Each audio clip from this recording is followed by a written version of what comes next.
Bonjour les amis, c'est Sylvie. J'espère que vous allez bien. Je peux pas aller vous voir parce que, comme vous le savez, il faut rester à la maison. Mais je pense à vous, alors j'ai une histoire pour vous. J'espère que vous allez l'aimer. Écoutez bien. Le bocal de bonbons de Chouchou Mantou. Regarde, Chouchou Mantou! Chouchou Mantou se tourne dans la direction que Prête a indiquée.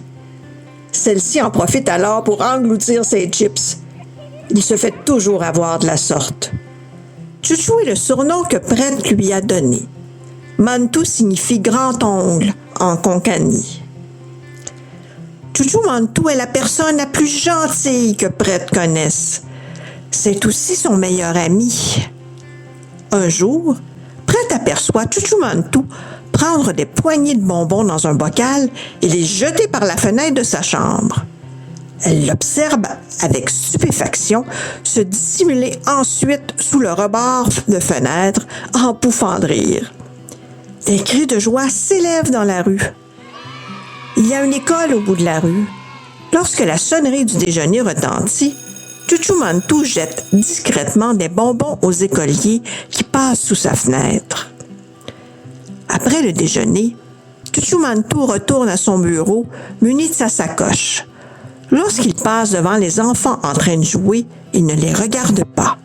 Ces derniers ne peuvent pas deviner que la main qui leur jette des bonbons tous les jours est celle de cet homme mince et sérieux, tout vêtu de blanc. Mais un jour, Chouchou Mantou ressent une douleur intense à l'estomac. Tandis qu'on le conduit à l'hôpital, il serre la main de Prête une dernière fois. Désormais, Prête s'installe dans la chambre vide de Chouchou Mantou. Le tapis de yoga de celui-ci est sur le sol. Prête se remémore la fois où, il y a longtemps, elle est entrée dans sa chambre et y a découvert une longue paire de jambes qui se balançaient dans les airs. « Au secours !» avait-elle hurlé. « Chouchou Mantou est à l'envers !» Sa grand-mère, Amma, et sa mère, Mévi, s'étaient précipitées dans la chambre et avaient éclaté de rire. « Mais non, voyons, il n'est pas à l'envers, » avait dit Amma. « Il fait du yoga, » avait ajouté Mévi. « Du goga » avait répété Prête. Puis elle avait observé, ébahie, Chouchou Mantou soulever son corps avec les paumes de ses mains, tel un oiseau prêt à prendre son envol. Prête cligne des yeux. Personne ne peut ressentir le vide immense qu'a laissé Chouchou Mantou dans son cœur. « Où est Chouchou Mantou ?» se demande Prête. « Où est passée sa gentillesse ?»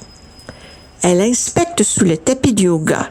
Elle cherche dans le tiroir de la table de chevet. Puis, elle se lève, se dirige vers l'armoire et l'ouvre. Oh! Une chemise blanche dégringole de l'étagère et atterrit sur la tête de Prête. Chouchou Mantou possédait 2 chemises blanches et 2 pantalons blancs. Il les portait tous les jours à tour de rôle.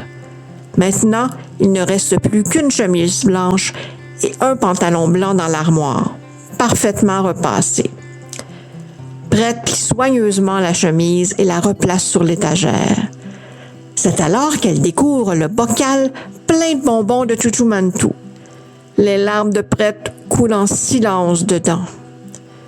Une sonnerie retentit au loin. C'est l'heure de la pause déjeuner à l'école. Les enfants vont bientôt passer sous la fenêtre de Chouchou Mantou. Mais il n'y a plus personne pour leur offrir des bonbons désormais. Mais s'il y a quelqu'un, Prête se précipite à la fenêtre. Elle prend plusieurs poignées de bonbons dans le bocal et les jette par la fenêtre.